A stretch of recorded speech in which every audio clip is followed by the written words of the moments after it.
Hello, hello, hello. Welcome back to High on History. I'm Jordan. And I'm Liz. And this week is special. We get to discuss the Man in the Iron Mask, and I'm covering two of the wars under Louis the XIV.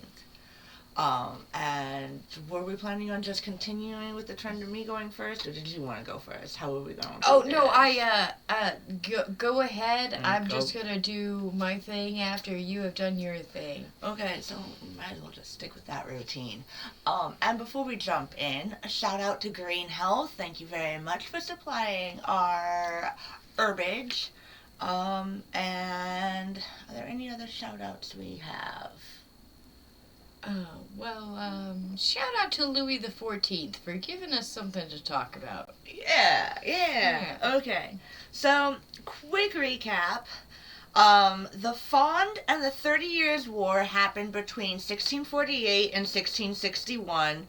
That was all under Louis the XIII and was covered under the very, very first episode of this season.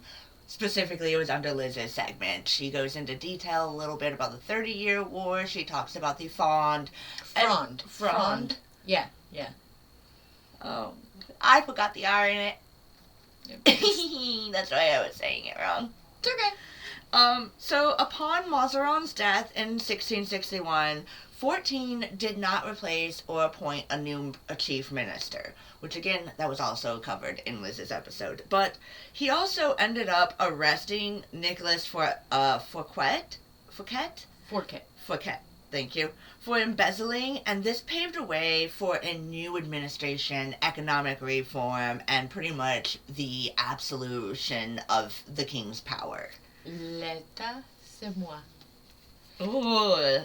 So, after the arrest of Nicholas, who I truthfully, when I was researching this, I didn't go into the details, but I actually thought he might have been the Man in the Iron Mask. Oh, yeah. Okay. Oh, yeah. No, that's been a theory that's been that is no longer thought to be the case, but there was a time because he definitely fell out of favor with Louis. Oh yeah, no, he absolutely did, and like I said, I didn't actually look into him, but anyways, after the arrest of Nicholas, he appointed Jean-Baptiste Colbert as an economic powerhouse. He focused on making France self-sufficient, and extremely wealthy, at the expense of the Dutch. And can I interject something here Absolutely. about Louis' rule? So I kind of meant to cover this, and I didn't do a very good job conveying this in the last episode. But it's going to come up again and again in some of these appointments. So you remember how we mentioned that Louis kept all the nobles in check by making sure that they were squabbling over who got to give him his gloves in the morning? Yeah. That was only half of what made him brilliant, because the other half was that he actually appointed legitimate experts, not members of the nobility. So this is one example of that. He replaced these people with people who actually knew what they were doing. And very effectively ran the country that way. It was a genuine meritocracy. So for all that he was an absolute monarch, he did that. Yeah, you put that in better words than I probably would have, because I was just about to get to that, because Jean-Baptiste ended up auditing Mazarin's debt and actually reducing it. And then he also ended up making a state-supported industry to reduce the needs of imports. Like, Colbert was actually an economic genius, and he wasn't from nobility background. He was just I don't want to call him a commoner or a peasant, because he was wealthy and from well-to-do family, but by no means but not one of the nobility would have ever been nobility. They would not have been bickering at Louis's court. His family was just wealthy. And then he also supported the colonial expansion to the West Indies, which I can't wait to get into the West India expansion. Oh my god. So interesting. And then also into the U.S. colonies. Right. And his expansion in both of those colony territories financially expanded French's coffers. He made France so wealthy. Now, unfortunately, all of this was slave trade or at the expense of Dutch. It was a cutthroat economic system, and he even implemented the tariffs However, of it is 1667. interesting to note that Louis the XIV benefited more from colonial expansionism than pretty much any other king. Yeah. Because he knew how to he put people in charge who knew how to handle the money in a way that other kings did not. Yeah. And yeah, we're telling the story of the French Revolution this season, but we're going to, in order to tell that story well, we have to, and we will be covering what was happening in the New World, in the Americas, because it is impossible to tell the story of what happened during the French Revolution and why it happened without covering... Yeah. Without telling the story of America's founding, too. And also just... imperial expansionism in that time, because the French were doing it, because the English were doing it, and Spain was doing it. Yeah. And because everybody sort of had to do it as they were vying for control. Power. Yeah, and power. Yeah, finances. So now, to break away from that specific topic, because I kind of plan on covering the American colonies in, not next episode, but 2 episodes from now. Mm-hmm. So I wanted to talk about the intendants, which are the royal administrators. These people were from the bourgeoisie class specifically to ensure loyalty to Louis. That word is intendant. Intendant. Thank you. I know that from Star Trek. So, and these intendants were meant to undermine and curtail nobility. So, while he appointed all these royal administrators, just like Liz was saying a few moments ago, how they were specialists in their class. They weren't just random people. They were the bourgeoisie, and that was the word I was looking for. They were the wealthy class of the bourgeoisie, not the nobility. Right. And so these guys were appointed literally to undermine the nobility, and then that makes nobility in the Louvre. And through their own meritocracy. They had already done things. I love this part, because they'd already done things that proved their specific expertise. He was not at all random. Yeah, no, he was not. Now, while he appointed all of these administrators, this is when they were still at the castle, the Louvre? Which is now the museum, yeah. So that castle was the main castle in Paris where the king was living before the building of Versailles. And this is where all of this is going down at, is in the Louvre, where he's now got all the nobility of Paris living in his castle at the Louvre, bidding for his attention. He's got all of these intendants undermining his nobility in order to run the country the way they need to build up his coffers, while he's got the nobility incapacitated to build up an army against him. Because the nobility has the money to create the army. And that's where I get to his military war minister. I only have his last name, Louvois. I forgot to put down the first name because I'm a dunce. And this dude is legendary in military history. He actually joined a 400,000 standing man army for France.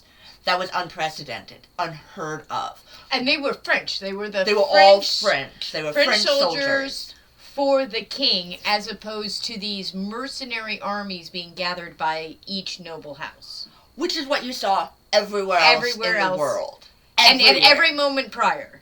Yes. Yeah. That they were nobility's armies that were pretty much mercenaries that were meant to hire, and 9 out of 10 times you can buy them off. These guys, under the war minister Louvois, ain't like that. These guys are literally what we consider a military soldiers today. For a nation. These would be like what we consider the American soldiers of today or the British soldiers of today. These are literally employed for military purpose men.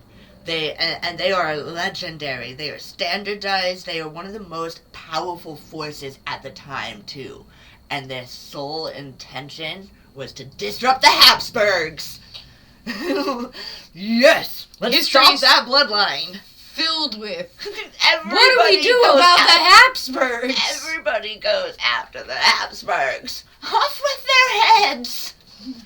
Okay, so now that that's kind of out of the way of kind of like setting up the economic reform of what Louis was doing in his very early years, he was surrounded by the Habsburgs. He had Spain, he had the Holy Roman Emperor, Austria, Italy, and the Netherlands were all Habsburg cousins. We have a word for that. Surrounded. Yes. Yes, he absolutely was. And he was a Bourbon. Now, we do know the Bourbon and Habsburg line does eventually meet and merge. But at this point, they were not related. Occasionally they'd marry in, but they were not family. And so Louis's goal, building this army, undermining his nobles so they can't rise up above him, was literally just for power, personal glory. He wanted the new territory. He wanted to take more of America. He wanted to take more of the West Indies. He was out for world dominance. And he wanted France to be the glory of the world. This goes right along with his, shall we call it, a conceit. Yeah. That he was the incarnation of Apollo the sun god. Yeah. It was very fashionable, I suppose, at the time, for all of the nobilities of the day to believe that they would create the next Rome, the next great eternal empire on earth. And Louis absolutely saw himself as the very best candidate on the market at his time to do exactly that. Absolutely. Without question. He didn't doubt it for a second.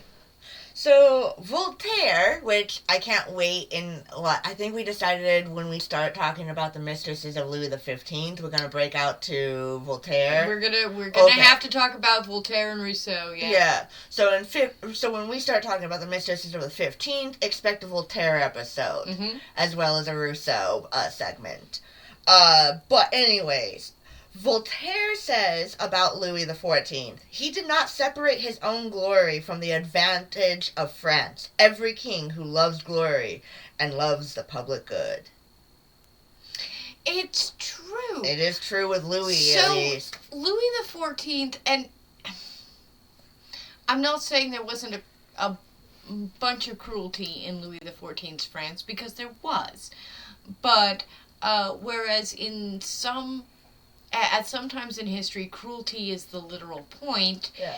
In Louis XIV's France, cruelty is the side effect. And he was genuinely after the ultimate glory of France, which he saw as no different from himself, and he saw all of those things as also to the greater glory of God. Yeah. Those were inseparable in his mind. They were all one, the same, and connected. Yeah. Okay, so now, moving on to the War of Devolution. So, the first few things that we talked about was going on under his very first teenage love with the Cardinal's niece to Madame de Pompadour. Now, Madame de Pompadour has to have her hands in everything. As we know, she is called the Queen of France, the unofficial Queen of France, so it's the gossip behind her title. Now, she's the one who technically convinced Louis to go to this war under the name of his queen, Maria Theresa's title. This bitch is shady. So anyways, this war was started by France in 1667 over Maria Theresa's claim to the Spanish Netherlands, which is present-day Belgium and Luxembourg. Now, that was a valid claim, though, was it not? I mean, did he or did he not get her dowry? That is a true question. I thought he did not. Some say he did, some say he did not. And I thought they were never able to pay, and that was the whole pretext for him going to war, was that they were bankrupt. That is what a lot of history books say. Now, there is speculation And there is claim that he did get it. Now, we weren't there. Definitely, if we were alive then, we wouldn't be there, even if we were alive. So, like, we can't necessarily prove or disprove what history says on whether he did or did not. But you're saying that the real instigator of this was not Louis or Marie Therese, it was Madame de Pompadour. Madame de Pompadour. Now, what does she care? She's got her hands in all sorts of royal affairs. Remember my last episode, how I told you that she was the one who was pretty much gatekeeping for 14? Yeah. So, somewhere in her dealings, she had hands in this. Okay. I don't entirely know her connection. But she had a reason. She was in on it because she was getting gifts, paid, whatever. She wanted to be a powerhouse for the country too. So now Louis does argue that he never got the dowry. And let's stick with that because that's what history says. That he never actually got Maria Theresa's dowry. Diary. So therefore, she had full rightful claim over the Spanish Netherlands in comparison to her half-brother, Charles II. The most inbred human being of the world. FYI, if you don't know who Charles II is, oh god. Spanish king. But anyways, he's her half-brother, and upon the death of their father, Philip IV of Spain, Maria Theresa and Louis forced occupation under the French law, jus devolutionis. I think I said that right. It's very bottom corner. I think it might be actually Latin. But under that stance, it was an old law that allowed them to pretty much take over. If I can keep my next stack of note cards.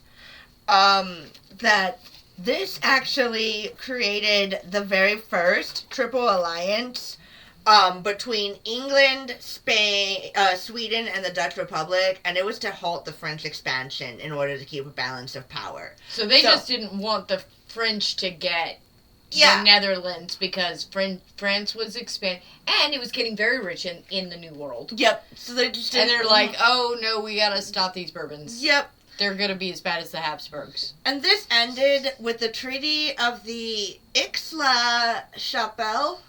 Chapelle, I think I'm saying it right. Again, I listened to it over and over again. But you know how Google Chapelle is correct, but I don't know about the Ixla part. Yeah. So that forced 14 into returning his conquested territory of the Spanish Netherlands.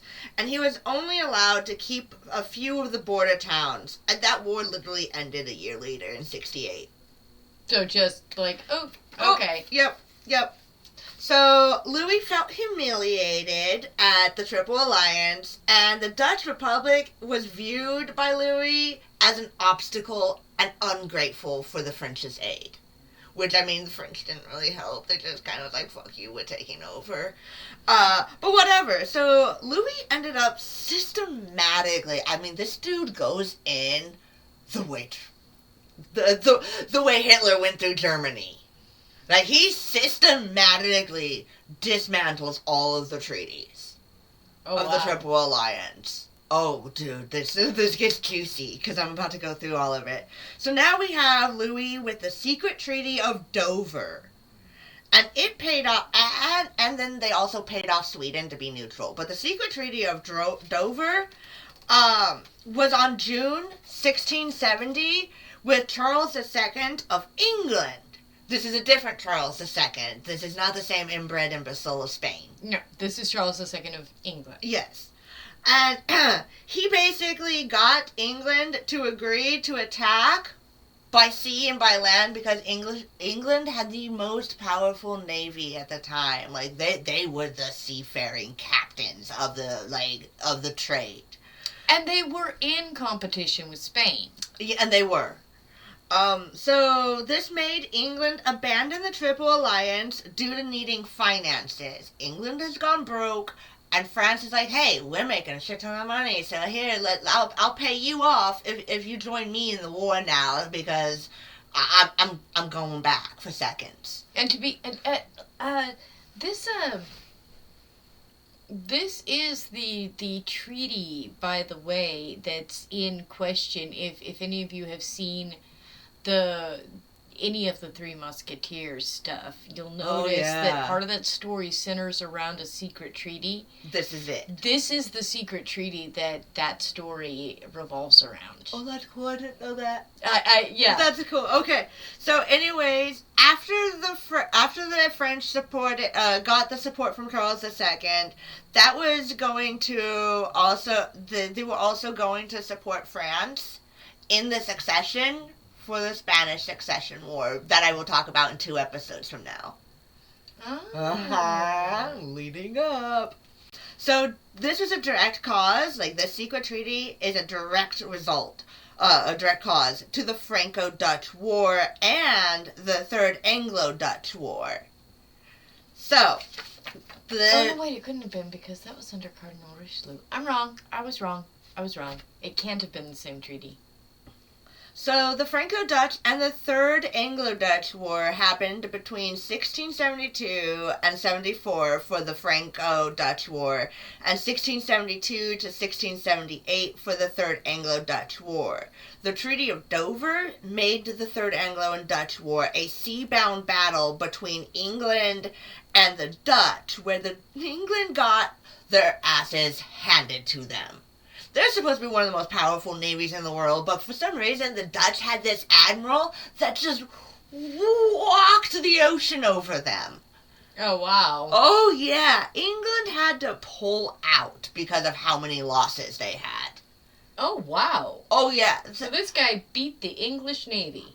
I counted. AI provided me with 6 battles, specifically. Wow. That he whooped England in. There were more. Oh, wow. Yeah, the AI provided the 6 major battles, and then finished its little segment with saying there were more battles. just smaller ones. So that ended the Third Anglo-Dutch War, and also they pulled out because there was starting to be a anti-French and anti-Catholic sentiment, and obviously the excessive loss from the sea battle being a complete catastrophe was also a financial ruin for England once again. So they didn't England's really gone by 74. Get anything out of it. Yep, England's gone by 74. And then that treaty with England with England and Dutch made England abandon France entirely, and Dutch had to return New York to England as well as pay 2 million guilders. So apparently, while the sea battle is going on in their Atlantic Ocean, France and Dutch are battling it out in the United States. England and Dutch are battling it out in the United States as well. And Dutch took New York. That I remember learning about that. Yeah. So we see the lead up of the American Revolution and the French Revolution all in one war. This is getting global. This is like starting to be almost a First World War. Isn't this kind of the beginning of what we do talk about as becoming? That's a 7-year war. That's coming up. That is coming up. That's under Louis the XV. Because I got the 9-year. But this is kind of the lead up to that. This is absolutely the lead up to the 7-year war. And so, in a way, and this is a point that we've talked about, kind of making. One of the things that we've had a lot of fun doing is noticing how all of these events are connected. And I mean, all of these events, all the way up to the present day, how all of this winds up leading to wars of independence all over, and the fall of monarchies all over Europe. What takes place after those monarchies of various systems of absolute failure, the hardship resulting from that, creating World War I, creating World War II, right up to where we are today, because we didn't actually have a significantly better system to replace a bunch of these monarchies with initially. So all these things are actually connected, but you're right. That's the 7 Years' War is the one that's also considered World War Zero. Well, the titles I've seen, it should be called the First World War. It really should. But I've been calling it World War Zero out of like a medical patient reference. Patient Zero was the first of the like outbreak. Mm-hmm. So the first of the real world wars, because we don't quite see it that way. World War Zero, the first outbreak of such a global war where every nation was at war with each other one way or another. The technology isn't equivalent to the bombs and missiles that have been dropped since World War I and World War II. So I see it, and that's why I call it World War Zero. I haven't seen it called World War Zero anywhere else. Maybe a YouTube video might have also said call it World War Zero. Yeah. But that's what we're gonna probably at least. I'm referring to when we're talking about how this stuff is all connected, and know, World War Zero, I think, is a good way to put it. So now we talked about the Third Anglo-Dutch War. Where that was a seafront. Now, because of the Treaty of Dover and the tariffs of 1667, which were implemented to increase the French's wealth at the expense of Dutch trade, that triggered the Franco-Dutch War. So England attacked, and then the Triple Alliance reformed again. So, how many Triple Alliances have we actually had in history? Probably way more than we actually consider, because again, World War I and World War II are the only Triple Alliances that I ever knew about before this. Mm-hmm. Yet, I just mentioned 2 Triple Alliances that predate both of the original Triple Alliances. So, here we are at 4 Triple Alliances total in our history. There will be more. So, again, this new Triple Alliance was reformed for territory ambition to stop the expansion. Of course. Of the Bourbons. Of course. So... who are trying to stop the expansion of the Habsburgs. Right. just to be clear. So, you've got the Spanish Habsburgs in Spain, you have the Austrian Habsburgs. The Italian, the Netherlands. And the Italians, and the Netherlands. I think we got them all. Holy Roman Emperor, too. Everybody's fighting over who gets to side with England and their navy, and incidentally, England is actually at various times equally worried about both of these families. Uh-huh. Yeah. So now, the Franco-Dutch War is the most significant war of conquest for France. France allied with Munster, Cologne, Sweden. And then the Triple Alliance is Dutch Republic, Holy Roman Empire, Spanish Habsburgs, and get this, guys, Prussia sided with the Holy Roman Empire. So Prussia, the Netherlands, Spain, what is now Austria, but what was in the Holy Roman Empire, which is, it's actually Austria plus some, right? Yeah. Pretty much. Eastern Europe, right? Pretty much all of Eastern Europe. Yeah, thank you. So, now also a little side note, because we are focusing on French history, I'm not talking about what else is going on in the world, but Prussia and the Holy Roman Empire hate each other. Those 2 kingdoms have been at war bloody nonstop for a good 1,000 years at this point in history already, I think 1,000 might be I'm exaggerating. That's an exaggeration. We're not talking about that. But they have a long and bloody history. And we're not talking about that in history, but I did want to emphasize, they hate each other. And they sided... traditionally, historically. That's what makes a bunch of these betrayals and side-shifting so weird, because... and it explains the French Revolution, too, because that's where it's happening again. Now the Holy Roman Empire is supposed to be allied with France. They also hated each other. Right. So, now that we got... didn't go well. Yeah. Now that we got the alliances and realize how important the Second Triple Alliance is, we get to the actual land invasion, where 3 of the 7 Dutch provinces were seized by France that they were going for. That's significant. And then England also attacked by sea, thus the Anglo-Dutch War. And, the Dutch was so savage, for the lack of a better term, and I say this with full love and respect when I say that, but they flooded their entire country. They're a swampland nation anyways, like they're bogs, I guess, instead of swamps, but the wetlands. They're marshy, like soggy land anyways. But they flooded their villages, the entire countryside. They called it the Dutch water line. And it was actually made to stop the French, because the French had actually seized the 3 of the 7 territories. The other 4 that France was after were on the other side of the water line. They literally flooded their land to keep the French at bay. The Dutch and the Russians, I feel like, have very well-deserved reputations for just being as hard can get. People always talk about how the English and the Spanish were brutal, and they were. They were absolutely brutal.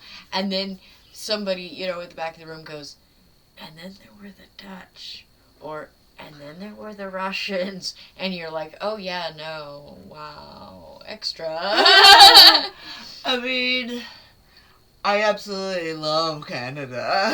Canada was pretty extra too, yeah. Okay. Oh, Geneva, that sweet girl. So this was the year of 1672 when the Dutch water line happened, and this was called Rampjaar, which is also translated to be the year of disaster. It was actually a devastating loss for the Dutch. Yeah. The water line was absolute desperation. I might joke about it and call it brilliant and call it savage, because it was. It wasn't just a attempt, but it was desperate, and it worked. And I do want to emphasize that they didn't actually want to do it. Right. But it was all nobody they burns had. nobody burns or floods their own country to the ground to keep the enemy from getting it from anything less than absolute desperation. So, good point. On a bright side, when Katrina hit the United States in 2004? I don't remember when Katrina hit now. I'll look it up. We actually called Dutch embassies and Dutch builders to come in and what's the word I'm looking for? Engineers to come in and rebuild the dams after the devastation of Katrina. Oh, well, they would definitely know how to do it. And that is why. Land. That's brilliant. That is why. But now, due to the crisis of Rampjaar, the Dutch political system ended up lynching the Prime Minister, Johan de Witt, and his brother. And then they ended up installing William of Orange to the stadholder, which is pretty much the executive chief, prime minister, pretty much, after 22 years of not actually having a legitimate stadholder. Now, the stadholder is a little bit more of a war prime minister than just your average prime minister. The stadholder actually has control of the military, where the prime minister did not. And William of Orange later becomes King William III of England, actually. Did you find that, or are you still looking? My phone is doing your phone thing. Okay, then in that case, but I am looking. I continue then. So, England's withdrawal was a deep loss to the French Navy. Obviously, this shifted the focus to securing the core provinces behind the water line that they secured. And actually, these core provinces now create what we know as the modern-day northern French border. Okay. Yeah, so when the Treaty of Westminster came to be, which was the end of the war, it created the Grand Alliance with the Dutch Republic, the Holy Roman Empire, Spain, and Prussia. They stayed.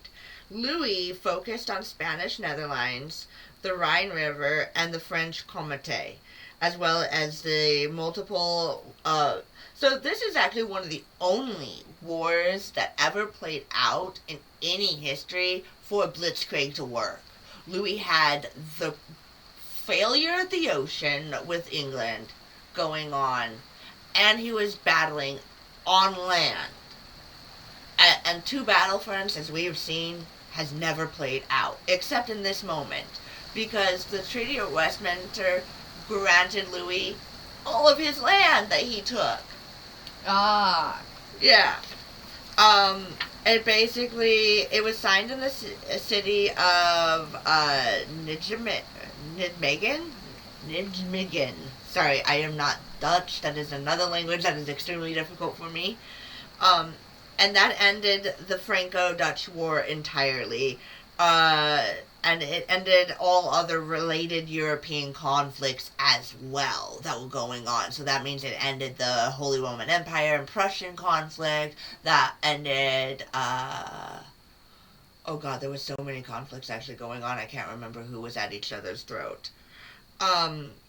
And it also confirmed Louis's dominance of power, rationalizing and strengthening the French borders. So like I said, it's modern-day French borders territory. Like, this treaty gave France everything that it wanted, pretty much. Everybody else got the short end of the stick, and Louis somehow took all.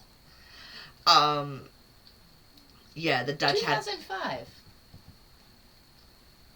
Really? 2005 was Katrina. Okay, why did I feel like it was 4? Okay. It's August 29th, 2005. Okay. The only thing that France had to do under the treaty was actually change the tax tariffs of 1667. Stop taxing the Dutch. That's all they had to do. What a loss. France and Spain... Spain lost the entire French Comté. Spain lost Flanders, Hainaut, Valencia, Saint-Omer, and Ypres. So Spain lost all of the Netherlands, pretty much. And then France and the Holy Empire, France gained Freiburg Freiburg im Berzoug. I'm probably saying that wrong. I have no idea what that city is, that region is.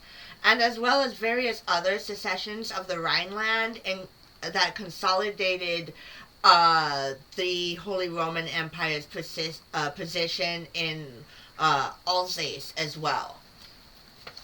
So the outcome of all of this, it created the northern border, it strengthened French expansion, the Dutch prevented French from conquering key provinces and destroying their commercial power, and it also began the decline of the Habsburgs. They lost territory, and it wasn't good for the Habsburgs. Now, I am finally done talking about the Franco-Dutch War and all of its craziness with Louis. In our next video, we will be coming back to the affair of the poisons and the death of Louis the XIV in my episode. Well, at least the mistress that he was with until his death. I guess she wasn't really a mistress, she was his wife. Spoilers!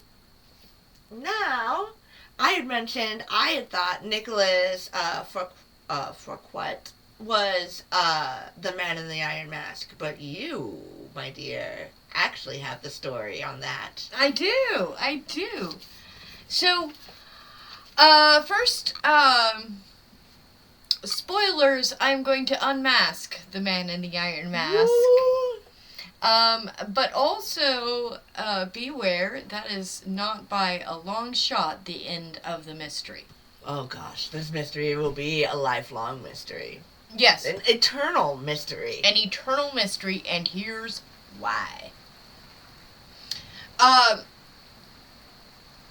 So assuming everyone knows the story of the man in the iron mask. Right. So here's what we do know. First, for those who think, oh, well, he's entirely fictional. No, he was not. We have verified records from the French prisons. Which is why I thought he was Nicholas Fouquet. Because I didn't get that far in my research. So it turns out one of the reasons we know it wasn't him is because it happened way too soon. He died. He died while the man in the iron mask was still clearly being imprisoned. He died in 1680. Oh, wow. Okay.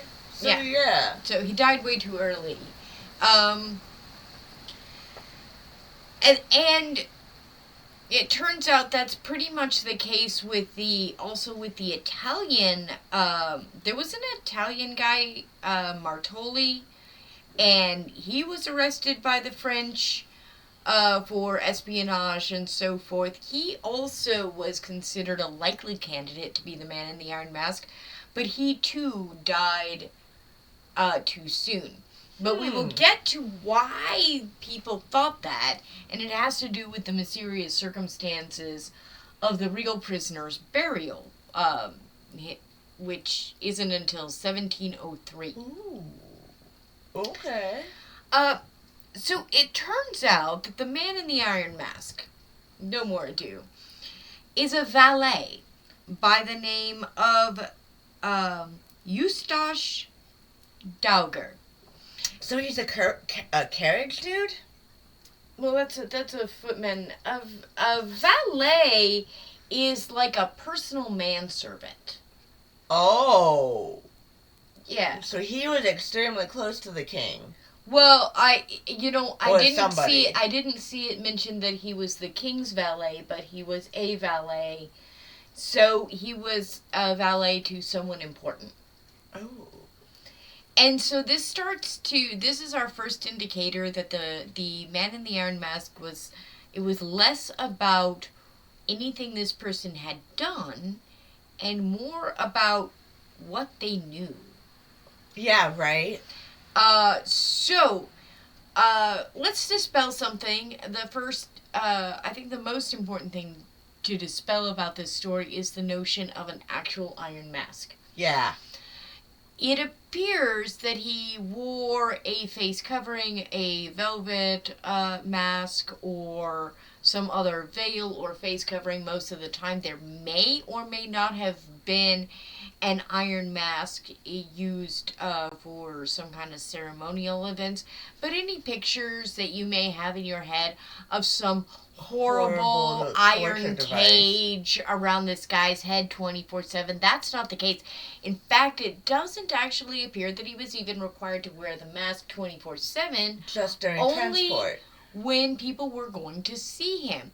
And here's another reason why we know he's real. He had a single jailer. He went everywhere with that jailer. That jailer stayed on his ass. When the jailer would get transferred, he was transferred with him. Yeah. And that jailer was a guy by the name of Benin Deverne de Samars. Italian prison? Deverne. No, he's French. Oh, okay. Sounded Italian, my bad. That's because my French is terrible. No, I even looked this up. It's Benin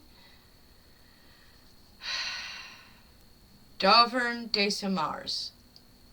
That didn't help. Anyway, so he gets assigned to this guy, and every time he gets transferred, this guy goes with him. And then it gets even more interesting because it's noted both through prison records and then other writings about him, including Voltaire.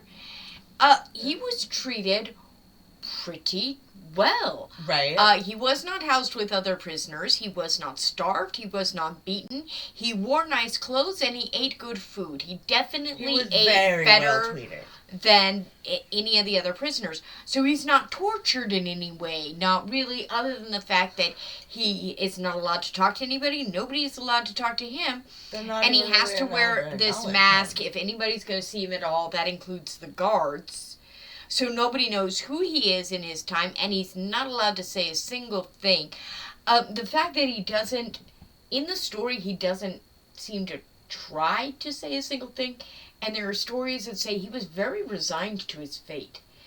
And that suggests to me that maybe his tongue had been removed, maybe he never said anything because he couldn't. Stretched his mouth shut. But also, there were strict instructions to never speak to him, and it does not appear that anybody ever did. There's no record that anybody ever spoke to him or saw his face. Samar does speak about him and even writes his name down, but he's always very oblique about him. He just doesn't say much. Everything's sort of coded. And so he gets, first he was sent to a prison called Pinerolo, and that's now in Italy. Okay. Then he was in Exilis, and then he winds up in the Bastille, which is where he dies. So he winds up dying in the Bastille on November 19th, 1703. And then he's buried under the name Marchioli. Even in death, they attempted to erase that he even existed. Why would they even give him a name to be buried under, though, if they're trying to erase him? That's Because- so many questions, still. Because if he's buried under some random name that nobody knows who that dude is, then there's no family to come calling. I mean, that's Whatever. fair. Whatever. But I mean, Like, okay, so here's what occurs to me. For the same reason they didn't execute him, they also couldn't let people know in his time that he had died. yeah, no, you're not wrong, and I see So that. that's why they buried him under an assumed name, because it's almost like... But why a name at all? So many graves were left unnamed for prisoners and unmarked. Why even mark it? That's what I'm curious of, because so many I'm names... guessing this has to do with Catholicism. My guess is he's a good Christian Catholic, and Louis the XIV is a good Christian Catholic. He's got a Catholic court. My guess is this guy is just important enough to have to be given the last rites, to have to be buried with a name. That would make him a royal, or No, even a no, minister, a bishop of something. That's not necessarily true. There were rules that governed Christian burials in that time. And it was one thing to disrespect the body of an enemy if they were a heretic, or if they were Muslim, or if they were a Huguenot. But if this guy's a good Christian Catholic, if he's a loyal Catholic, and his only sin is that he heard or knows the wrong thing. And here's another thing. This is another point I was going to make. If they kept him alive because they couldn't kill him, because that, for some reason, is going to be bad, and then they go to all the trouble to bury him under an assumed name so that people still don't know that he's dead, then that suggests to me that there's it's a tripwire that they're trying not to trip. So a That if he revolutionary. dies, not necessarily, but if he dies, and somebody else is under the impression, hey, if this guy dies in mysterious circumstances, here's what I'm going to do to you, and whatever that is has the power to upset something in the crown, Yeah. then they never want anybody to know he died, because that would then set off said tripwire that might be very damaging to them. So they don't kill him, they treat him well, they never talk about him, they completely erase him from existence, but they didn't kill him, and they don't let anybody know he's dead when he does. Yeah. Even though he's arrested in 1668, that's where his first record shows up, and that's when he's in... Dude, what if he was boinking Madame de Pompadour? I mean, that's just pure What if it speculation. was the Queen? I know, at this point we can only speculate because we don't There's get to some know who he treaties. was. Think about the timing. It's Yeah. 1668. Treaty of Dover, the Treaty Right. of Westminster, the Treaty of Aix-la-Chapelle. There's And so many somewhere I treaties. had a note, like, it was the Treaty of Pinerolo Yeah. that they think he might. So again, I wasn't able to find out whose valet he was. That Well- seems relevant to the conversation. But yes, he disappears right around the same time that Fouchette does. And, Oh shit, nice. right, which was another reason why, so anyway. So in During Mystery, we now know who he was, or at least we're pretty darn sure. Nothing's 100%, but we're pretty darn Yeah. sure that it's this guy, Eustache Dauger, and that he's a valet. Wow. But what we don't know is why he had to be silenced so completely. What secret did he know? What information did he have that was worth keeping him in relatively good condition, alive, until he dies of natural causes in 1703. He's the illegitimate child of the Queen. Oh, there's... by the way, that is... There's nothing on that! There is. So, wait, what? So, no. You're right, there's nothing on that. But, okay. But, this was, I believe, first proposed, at least in part, by Voltaire... And not proposed, but sort of scintillated at, let's say. Yeah. And then Alexandre Dumas, who wrote The Three Musketeers, really, and also The Man in the Iron Mask, actually though, it was under a different name. We call it The Man in the Iron Mask now, that's the story now. It was actually under a different name, the Countess something. Anyway. Oh, yeah. But he is the one who proposed the idea of the twin brother. Because he too was trying to answer the question, if this guy's so dangerous, why not just execute him? Yeah. So this is where we get the notion that the guy must have had royal blood, and therefore he couldn't be killed because that would be against God and the divine right. It appears that that's not the case. They just erased this guy because he saw too much or he knew too much. He was in the wrong place in the wrong time. And it's not so much that he did anything, but his existence was inconvenient. And it might have then been, weirdly, an act of mercy on Louis's part. So could it be so straightforward that Louis has a moral conscience, knows this guy didn't do anything, he's way too dangerous to let out now because he knows something, so he's absolutely silenced, but the mercy is that he's only imprisoned. I mean, okay, think of it like this. What if, hypothetically, this valet had a romantic relationship with somebody Louis was romantically or platonically close to, i.e. like his sister, his wife. This man was somebody special to them, even though they weren't allowed to be sleeping with him. And then out of mercy for the one that he loved, i.e. his sister, his queen, Madame de Pompadour, begging him to spare this man, Louis spared him. Oh, so you think it might have been related to a romantic tryst Why as not? opposed to an intrigue one? Why not? At that point, please save him. I promise I'll never do anything like that again. Blah, blah, blah, blah, blah. Please just spare him. Well, fine. Erase him from history. Nobody knows who he is. One of the things that is, I think, the big takeaway from the real Man in the Iron Mask, there's two things you come to take away here. Yeah. Louis' sense of pageantry was basically all-encompassing. This is kind of an extreme thing to do to somebody. But it's no other also... royal did this punishment. Yeah, not that I've been able to tell. Oh. But also,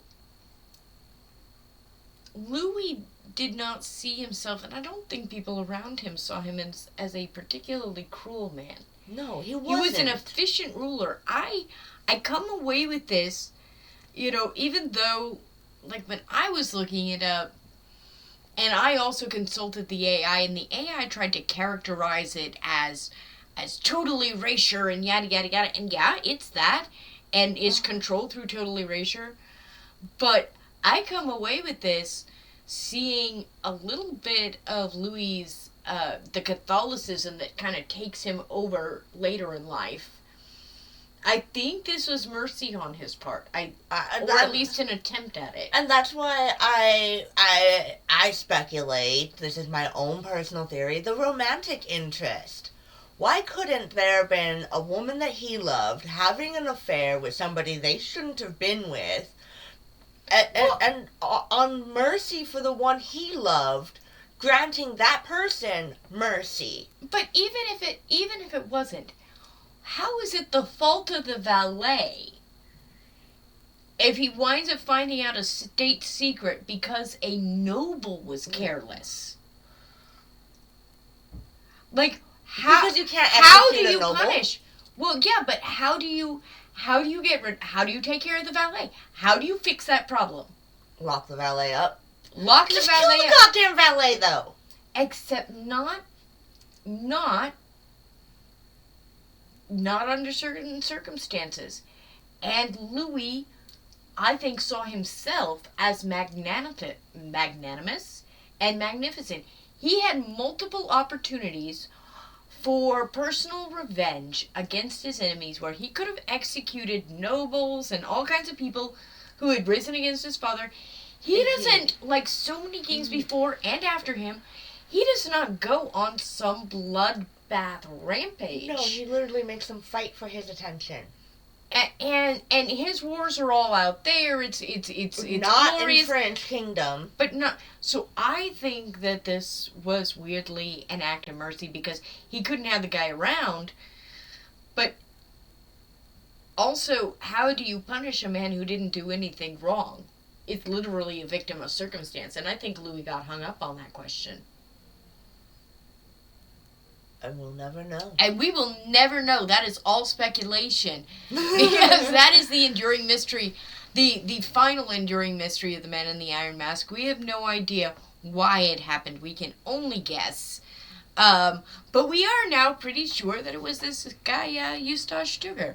Wow. So, that part of the mystery probably explained. Well, with that being said, next week, 2 weeks from now, we will be back with the affair of the poisons on my end, and we're not quite sure what you've got yet. I am actually probably going to switch tack a little bit, and we're going to talk about the common life and times of average French people in this century. What they're eating, what they're making clothes out of. I think it's very important. While we spend a lot of time explaining the big movers and shakers, what's happening in the world, that we also take some time to feed the pigs and the sheep and spend a little bit of time in the life and the culture of the average French person. And then this coming weekend, we've got a Halloween special. Oh, yes! Yes! So glad to bring this to you. Yeah. So, tell us what you'll be covering. I'm covering a French ghost story. The Green Lady. Ooh! I am leaving France for this episode, and I am covering the very famous and deeply misunderstood Lady Bathory. She deserves it. She deserves it. History done that woman So wrong. I mean, we are going to correct the record. The Green Lady, history did her wrong too, truthfully. She's a real human too. Oh. Yeah. So, alright. Then with that being said, hit that like button, share us with your friends, family, and even that annoying coworker. Don't forget to subscribe, comment down below, show us your love. By the way, none of our coworkers are annoying. We work with the loveliest people ever. And to our coworkers, to our friends that we have run out in the wild. We love you guys. Oh my gosh, we love Thank you guys for the so much. support. Thank you. We absolutely do this to make you guys all happy, and hopefully we all learn something together and have fun with history, start connecting them dots. So live long and prosper. Bye.